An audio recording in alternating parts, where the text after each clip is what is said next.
Assalamualaikum beautiful people. It's me Jahid and welcome to my channel.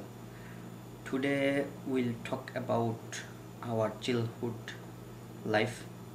So let's start it.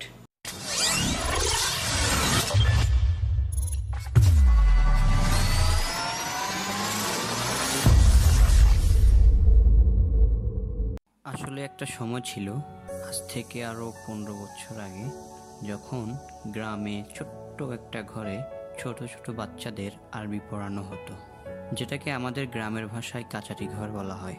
আমার এখনো মনে পড়ে সেই শীতের সকালে আম্মু তুলে দিতেন ঘুম থেকে, যাও আরবি পড়তে যাও, আর তখনই মুখটা পেঁচার মতো করে গুমরা হয়ে যেতাম আরবি পড়তে। আজকের দিনে নেই আর সেই কাচারি ঘরের আরবি পড়ার চিত্র। একটা সময় ছিল যখন এক গাধা মার্বেল নিয়ে চলে যেতাম পাড়ার কিছু বন্ধু মিলে একটি মাঠের কোনায়। আজ কি আছে সেই মার্বেলের সারিতে মার্বেল মেরে মার্বেল লুফে নেওয়ার সেই ছোট্টবেলার খেলাটা? গিরগিটির রঙের মতো আমাদের খেলার ধর্ম পাল্টাতো, কখনো মার্বেল, আবার কখনো লাটিম হাতে উঠোনোর মাঝে গোল চক্রে লাটিম মারার প্রতিযোগিতা।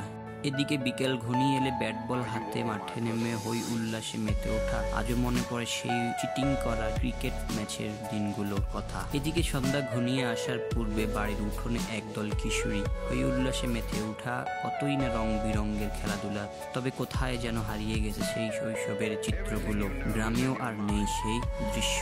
আপনার কি মনে পড়ে সেই আইসক্রিমওয়ালার কথা, তার সেই মাইকের আওয়াজ, 4-5টা সুপুরি নয়তোবা 4 আনা 8 আনা নিয়ে ছুটে যাওয়া, ছুটে গিয়ে দাও ভাই আইসক্রিম দাও। উফ, এখনো মনে পড়ে যায় সেই কৌতূহল দিনগুলো। আপনার কি মনে পড়ে সেই ছোট্টবেলার বালু নিয়ে খেলা করার সময়টা, পুরো শরীরে বালু মেখে মায়ের কাছে বকা খাওয়ার কথা? আপনার কি মনে পড়ে পুকুর থেকে তোলার জন্য আপনার মা বাবা লাঠি নিয়ে দাঁড়িয়ে থাকা মুহূর্তটা? গ্রামের কাকি ফুফুর একটা সময় বিকালবেলা গল্পের আসর বসাতেন, নয়তোবা একজন আরেকজনের মাথার উকুন খুলে বিকেলের সময়টা কাটাতেন, তা এখন অদৃশ্য গ্রাম্য পল্লী থেকে। আপনি আমি যখন প্রাইমারি থেকে হাই স্কুলে, মনে কি পড়ে ক্লাস ফাঁকি দিয়ে বন্ধুদের সাথে পালিয়ে যাওয়া দিনগুলোর কথা, টিফিনের টাকা বন্ধুদের সাথে শেয়ার করার কথা, 5 টাকার সেই ব্যাংকে কত কয়েনই না জমিয়েছিলাম ঈদ আসছে বলে। পাখির বাচ্চা নিয়ে এসে মায়ের বকা খায়নি এমন 100তে বাদ যাবে না এক। শৈশবে ঘুড়ি উড়ায়নি এমন বাদ যাবে না কেউ। তবে এখন সব কিশোর কিশোরী কেউ ব্যস্ত গেম নিয়ে, নয়তোবা কেউ ফেসবুকে। তবে চাপা পড়ে গেছে সেই শৈশবের দিনগুলো আজকের প্রযুক্তির নিচে। সো বন্ধুরা, ভিডিও এই পর্যন্তই। যদি ভালো লাগে থাকে তাহলে সাবস্ক্রাইব করুন, আর যদি ভালো না লাগে থাকে তাহলে নেক্সট ভিডিও দেখার জন্য আমন্ত্রণ রইল। আলবিদা।